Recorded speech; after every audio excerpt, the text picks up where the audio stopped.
Et salut tout le monde, c'est Buildex et aujourd'hui on va parler en fait de programmation orientée objet sur Roblox Lua. Donc avant de commencer la vidéo, faut que vous ayez un petit understanding. Donc faut que vous compreniez un peu comment coder en Lua et savoir aussi en tout cas peu importe là, Alexandre c'est plus un prénom mais bon. Par exemple voilà. Et là, vous faisiez par exemple personne.nom.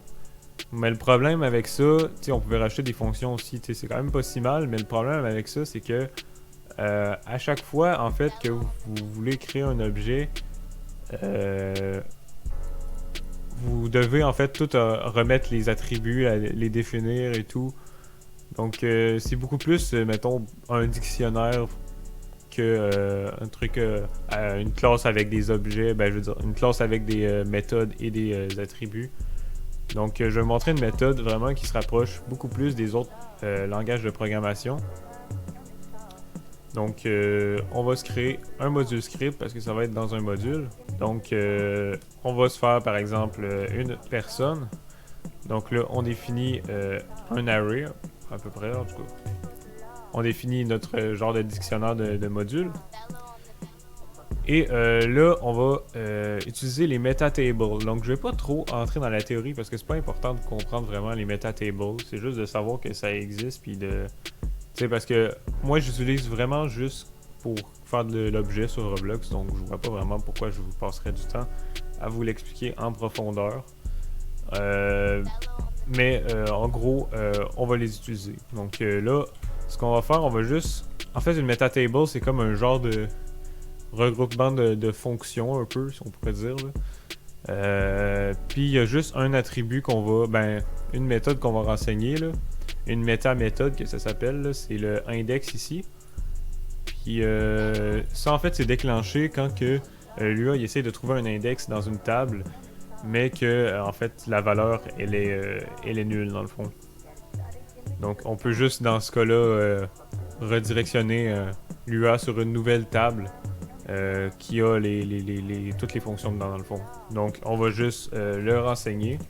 Donc si vous n'avez pas compris, c'est pas grave, là, faites juste ça. Là. Ça c'est pas le bout très important, mais faut que vous le fassiez quand même. Sinon, c'est ça. Là on va créer un constructeur. Donc un constructeur c'est tout simplement une fonction qui permet de créer l'objet. Donc si vous savez pas c'est quoi, regardez pas tout de suite la vidéo. Vous pouvez la regarder quand même, mais au moins allez après vous renseigner sur la programmation orientée objet dans d'autres langages et tout pour vraiment vous pratiquer. Sinon c'est ça. On va créer notre constructeur, donc on crée genre une genre de méthode new. Donc personne.new. Et là on va faire nom, prénom par exemple. On pourrait se faire un âge aussi. Là. Âge pour avoir différents types. Et là, on va se créer une genre de... Tu sais, un nouvel objet dans le fond. Là. Donc, on va se créer... oups, j'ai mis local new person. Donc, on met un array vide dans le fond. Puis là, on va faire set metatable avec new person. Donc, on va lui, en fait, un peu comme lui hériter, en fait, les propriétés de personne puis les fonctions qu'on va lui donner.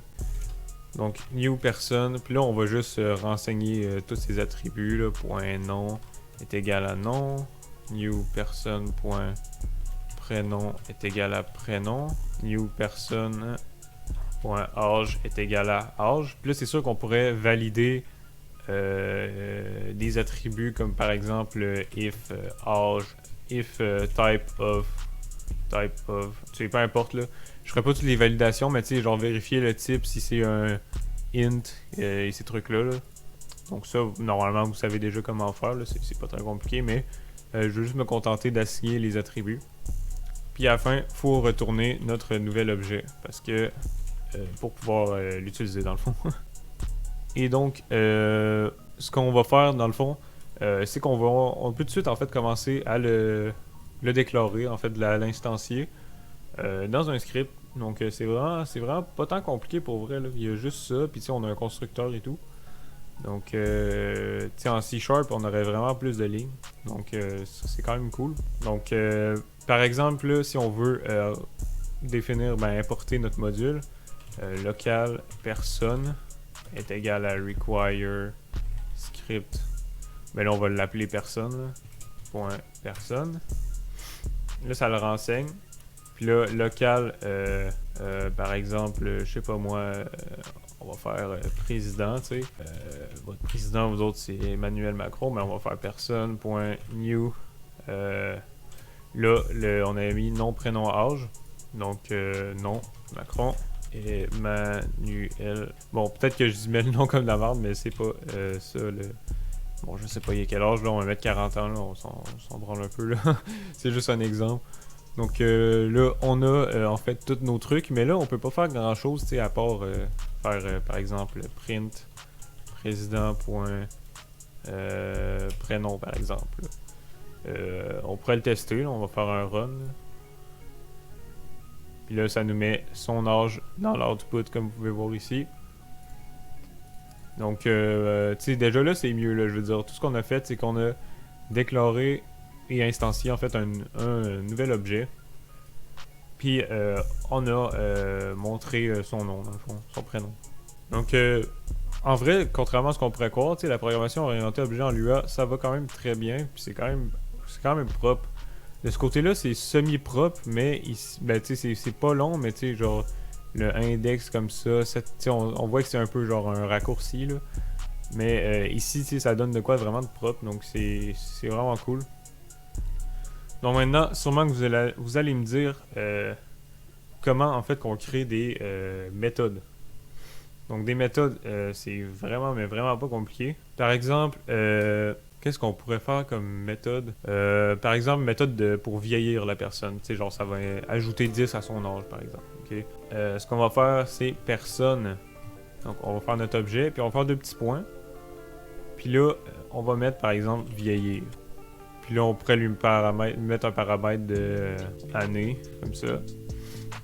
Fait que là, ce que ça va faire, c'est qu'on va pouvoir appeler cette méthode-là. Mais avant, ce qu'on va faire, ça va être... là, il nous donne en fait un attribut self. On le voit pas ici, mais tu sais, ben, un paramètre qu'on peut utiliser. Donc, self.age est égal à... Ben, plus égal à année, dans le fond. Donc voilà, on pourrait retourner quelque chose, mais je le ferai pas, parce que dans notre cas, on n'a pas besoin. Donc, voilà, self.age plus égal à année. Donc, on pourrait faire vieillir notre personnage, donc on va juste faire président.age. Là, on va le faire vieillir de 10 ans. Encore là, on pourrait faire des validations ici, mais j'en fais pas parce que c'est ça, là, ça serait trop long. C'est pas le but de la vidéo. Puis ouais, là, on reprenne son âge. Donc, si j'ai tout fait bien, ça devrait fonctionner. Donc voilà, 40 ans, après ça 50 ans. Donc, c'est vraiment ça, dans le fond, le gros du truc. Donc, on pourrait aussi faire de l'héritage, mais je pense que je vais en parler dans une autre vidéo. Si vous voulez, je vous donnerai un article dans la description qui vraiment, ben, il est en anglais, mais qui décrit vraiment tout, comment faire. Mais je pourrais faire une deuxième partie avec l'héritage et tout, donc ce serait quand même pas pire. Mais sinon, ben ça reste pas très compliqué, mais en tout cas, dites-moi vos feedbacks dans les commentaires. Sinon, tu peux t'abonner à la chaîne pour ne rien rater, activer les notifications, rejoindre mon serveur Discord, et moi je vous dis salut!